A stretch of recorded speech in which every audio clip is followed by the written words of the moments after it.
All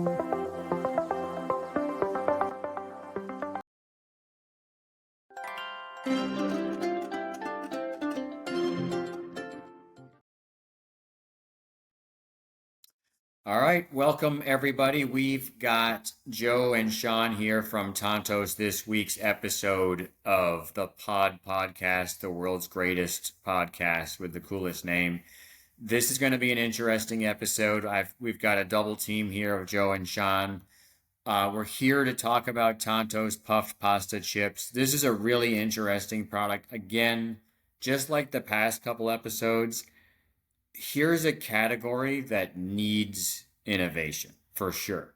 And I think you guys are doing that in a much needed way in a category that needs some shakeup and needs some new blood. So welcome, first of all, and let's hear a little bit about what inspired you to get into this line of work and what drove you to dive right into the deep end of the pool and make something in salty snacks like this.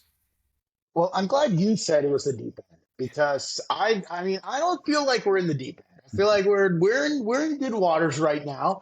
Things haven't gotten too rough, and it's like you said, it is an area on the shelf that needed innovation. It needed some new life breathed into it. And so you look at that salty snacks section, the chip category, and everybody's been going gluten free. Everybody's been going wheat alternatives. But you look at the legacy brands that have been around for a very long time, and these are brands that we all know and love. You look at Doritos, you look at Cheetos, you look at Fritos, and now I always like to tell people the day they're listening to this is the day that they get to remember that they learned about Tantos. And so that's where our puffed pasta chips really come into play. And so if you're looking at the origin of the story, why we got into this, how this all came to be, I think it's important to understand the founder story, that relationship that Sean and I have, and how we first met and became friends. And I think that's Sean tells this budding bromance in the best way possible. So I'm going to let him tell that part of the story, and then I'll tell kind of how it evolved from there. Perfect. So, thanks, y'all. I'll take it from here on that. So, I'm an amateur chef. I love cooking, and my wife and I are big avid fans of Top Chef. And coincidentally, I was watching Joe's season. He's known as the pasta guy, and it was right when I first started my own personal journey of making homemade pasta. Well, the first couple of batches, as any amateur chef does, isn't very good.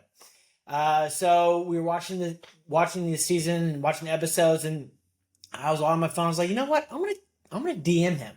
I'm gonna slide into his DMs and ask him a question that I had been trying to figure out on my pasta journey. So I asked him a direct, super nerdy question. I literally asked him, "What is your flour to egg ratio?" And I was like, this is probably going to go into the abyss. He's got a big social following, or a growing one at the time. And I was like, I'm going to shoot my shot. And if I hear back from him, great. If not, whatever. Lo and behold, I heard back from him within like an hour or two. I got really excited. I immediately went to the kitchen and did his advice. And my pasta journey started to really blossom. And then we started to have this kind of back and forth DMing conversation. I would do his advice and then say, hey, this worked, this didn't work, what am I doing wrong? And he would, again, respond to my questions and help me. So we did this for a while, and then my wife got wind of what I was doing, and my birthday was coming up. So she slid into his DMs and said, hey, sorry for my annoying husband asking you all these questions, but do you do private lessons? And Joe, we were both living in LA at the time, and he said yes. So long story short, my wife got me a private lesson with Joe, making tortellinis, which is my favorite pasta. And we immediately hit it off. And like the quote from Step Brothers, did we immediately become best friends? We did. And I told him my background and which was in entrepreneurship.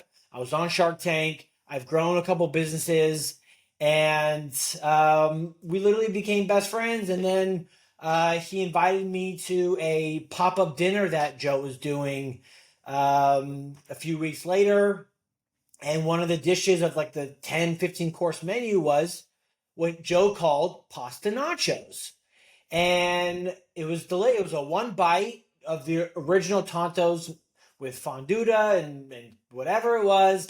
I couldn't stop thinking about it. And after the dinner, Joe's like, "Hey, stay back. Let's hang out for a little bit." And while we were just hanging out, I asked him, I was like, "What was that first day? What was pasta nachos like? Tell me about this. I can't stop thinking about it." And he was telling me it was a happy accident in the kitchen that he made, and that his dream one day was to bring it to market. And I was like, "Well, you know my background, like let's do this, or let's try to do it at least." And that's kind of the beginning of our story. And it was right after that then that we really kind of figured out what the next steps would be. How do we do this? How do we bring this to market? How does this become a product? How do we sell this to people? Because I at the time I had an audience. I had people that were interested in what I was doing. I was doing pop-ups, I was doing dinners, I was doing private events, and so people knew who I was and they wanted to try my food. And so this was a great kind of exercise for both of us to venture into something that was not a restaurant, not a brick and mortar, not something that as a chef, you spend your whole life growing up saying, I want to own a restaurant. I want to open a restaurant. Most chefs don't start their career saying, I want to start a chip. That's not really the end goal. And so we wanted to try something new. And we both put in a little bit of money and hired like a branding agency that was like a friend of the family. And so we were able to like get a discount rate on getting some packaging designed. And that was like our first big shift was during this branding process was when we really started to like define our voice and define our product. Because prior to creating a brand and coming up with the name Tantos, they were pasta nachos and they were very chef driven flavors. They were Szechuan peppercorn and pink peppercorn and yuzu and cumin and smoked paprika and all these like kind of like obscure spices that could have turned people off or could have made people confused or would have required an additional level of education from the consumer. And we realized we're already creating this new product. We have something that has never been done before. People are already going to have to learn what puff pasta is. Do we really want to teach them what miso, Szechuan, pink peppercorn, yuzu is? No. But through this process of finding out who I was and who Sean was, you know, we're Italianish, we're Americanish, and we should lean into those flavors that everyone knows and loves. These nostalgic moments, because everyone knows pasta. No matter what your walk of life or background you come from, someone has a moment, a happy moment related to pasta in their past. And so we tapped into that with flavors like marinara, pesto, cacio e pepe, cheese and pepper, sea salt and olive oil. And so through that process, we really found our niche and our direction as a brand where now we're selling pasta that is now snackable, things people already know that they can carry around with them, that they can enjoy on the go, that they can have at a picnic, at dinner time, during a movie, in their kid's lunchbox. It became this marketable product that didn't require much education. And so we started very small, very grassroots. We were doing it out of our apartments, out of commissary kitchens, and doing these like what we like kind of capitalizing on the idea of this like LA sneaker hype culture, where a sneaker company would come out with the shoe, limited edition. You had to be there to get it and create this like supply and demand issue, economics 101.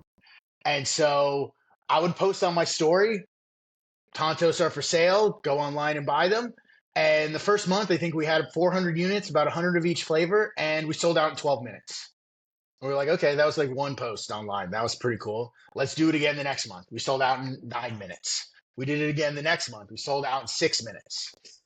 And at this point, shipping 400 boxes of product out of your apartment, bringing them all to the post office, like this was turning into a real full-time thing. Sean and I had made our money back and we looked at each other. Do we go all in? Do we get investors? Do we look at manufacturing? Like, what do we do? Or do we just like hang up our chip hats and say that was fun? It worked. Like, that was cool. Like, congratulations. What's the next project we're going to work on? And we kind of had this epiphany moment, discussing this is something really special. This is something really unique.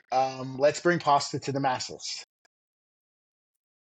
I think you're succeeding. I mean, I've got the product here. I first tried this a couple months ago, and I got the idea from the package. So I guess that's a compliment to the packaging, right? I got the message. I knew what I was getting into. But when I ate it, it actually surprised me because it actually tasted like pasta. Right. I didn't expect that. I'm so used to in the history of this industry a little bit of a letdown when you read that kind of a package and then you taste it and it's like, well, it kind of sort of tastes pasta-ish, pasta adjacent. This is not pasta adjacent. This tastes like full blown pasta, and I think that's awesome. I think you guys have been really successful. Let me ask just one question. You've got the SKUs that you have. You could, I would imagine, do all sorts of different pastas, right? Bolognese, and Mhm. I could list up, And 50. we played around with a lot of other pasta flavors during that ideation process and developing the spice blends. And I think like you said, I think it's like you said, it's not a letdown, simply because of like the type of people that are behind it. Sean is such a good businessman in putting together our entire supply chain and co-packer and distribution and everything before we even launched. So we could scale exponentially overnight. We didn't want to be one of those small startups that all of a sudden you get a PO from like a dream brand, but you can't fulfill 100,000 unit order. We didn't want to put ourselves in that position. And so before launching, we made sure we had all of our chips in a row so we could scale as fast and as quickly as we wanted. And then you look at my background coming from fine dining and Michelin star kitchens. I know flavor profiles. I know food. I know how people eat, and I know how your palate works. And I have been so many times disappointed by empty promises of products and food and menus. And the last thing I would ever do as a person and as a professional chef was put my name on something that did not live up or exceed those expectations. And so we went back and forth for a very long time developing these flavors, making sure we had a clean label. We got rid of the MSG. We didn't put anything in there that was hard to read or that you couldn't pronounce. Like, we really stayed true to what's in these actual pasta dishes in order to make them taste that way, and didn't look for substitutes or didn't look for cheaper alternatives. So that way you feel like you're eating a bowl of pasta in a And bag of the most chips. Yeah. Yeah, you can tell you're not cutting any corners. I mean, you can tell, and I think consumers are smarter than they get credit for a lot of the time. I think people, whether it's subliminal or not, they realize that they're eating the the real most thing. important thing for us was that the product tastes good. More often than not, when these new brands come out, well, actually, one of our challenges was when we were kind of doing R&D and starting to launch. There was that TikTok phase of pasta, like baking the pasta chips at home, and those were very hard, very crunchy, and we did not want to be that. I couldn't tell you how many times someone sent me those TikTok recipes of, hey, look, these people are copying you. I'm like, well, not really, because ours are puffed, ours aren't crunchy.